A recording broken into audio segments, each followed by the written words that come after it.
Hi, we are from Group 21 and we will be discussing about the working principle of distillation column. My name is Junesha Prem and I will be talking about the introduction and the theory of the distillation column. A distillation column is used to separate liquid mixtures into its component parts. It's used widely in the chemical processes industries such as petrochemical and petroleum refining industry. As you can see here, the distillation column has a series of columns. Liquid mixture enter the feed and flows from the top to the bottom of the column. The bottom of the column contains liquids of high boiling points, while the top of the column contains vapor of low boiling points. The remaining liquid then goes through the reboiler and into the distillation column again, while the vapor then goes through the condenser and back to the distillation column. So since we know the working principle of the distillation column, we will be using the HYSYS simulation to further understand the working principle. Hi, I'm Yitang Fong. I'm going to conduct an experiment using HYSYS software. So now we click New and create a new file, and we add the component into the component list. First, we search acetone and acetic acid.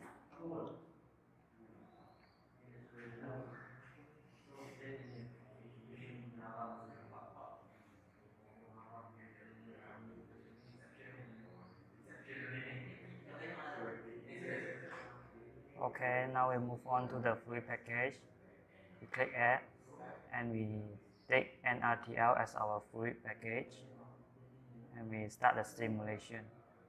So from the component column list, we go to column and choose distillation column short flow sheet, and we add 3 mass flow stream and 2 energy stream.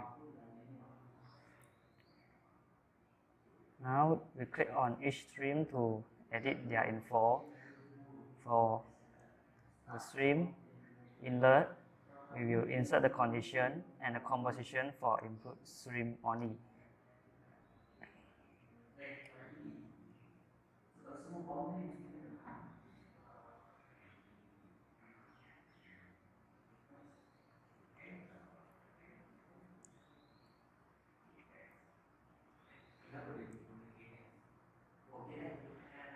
For product stream, we just rename it only.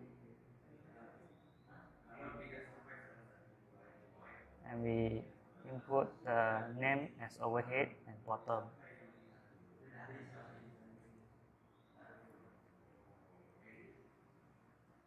For energy stream, we also rename it only. We rename it as Q1 and Q2.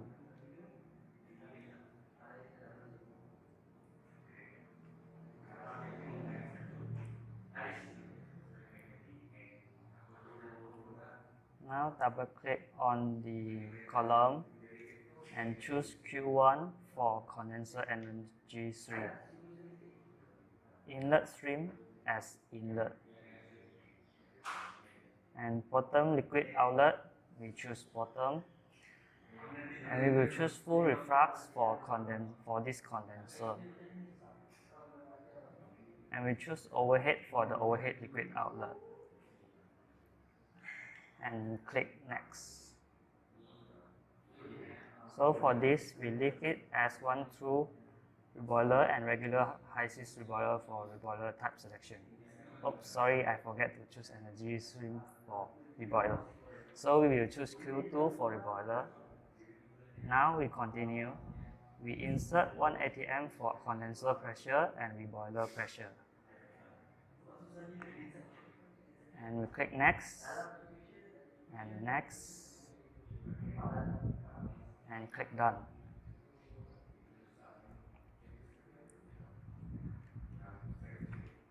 For this case, we will choose the inlet stage at 3.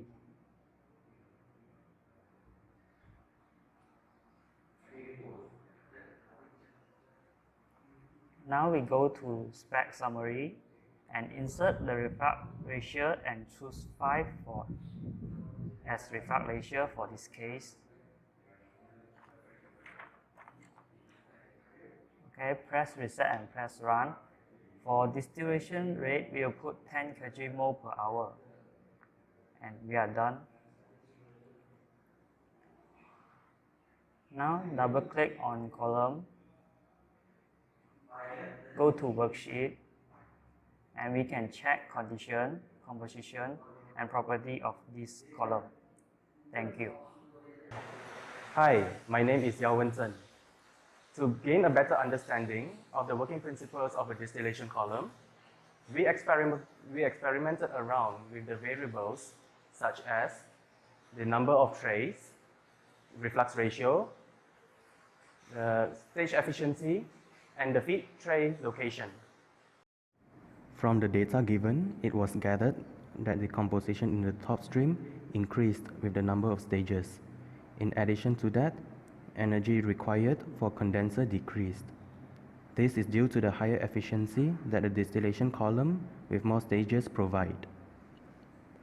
The following variable discussed is reflux ratio. Reflux is needed in distillation process to maximize purity of the products. It creates a temperature profile in the column where the temperature is low on top and high at the bottom. From the data obtained, it was observed that the composition of acetone in both the top and bottom streams increased with the increase in reflux ratio.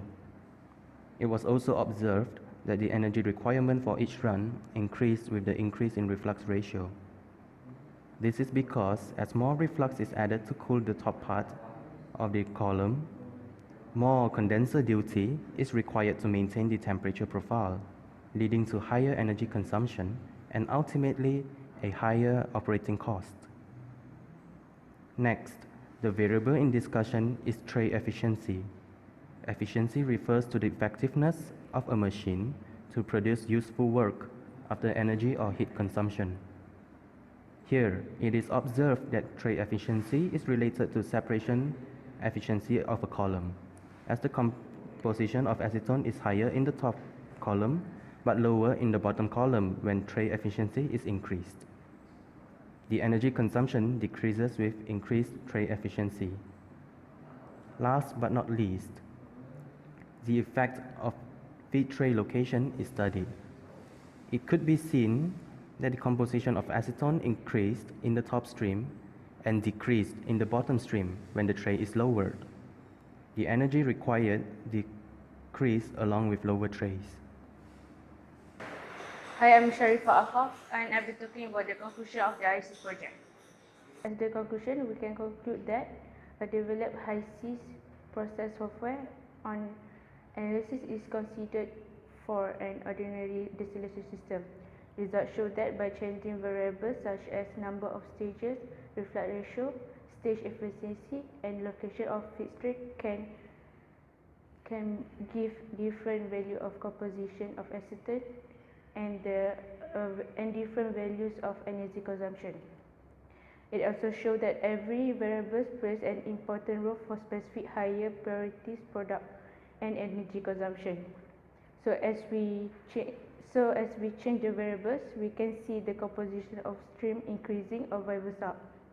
On the other hand, the variables can be the factor to lower or increase the energy consumption, which can lead to low or high operating costs. Thus, the variable of column specification can be heavily manipulated to force a column to operate under specific conditions, to produce a stream with specific purity, and even to maximize the utilities.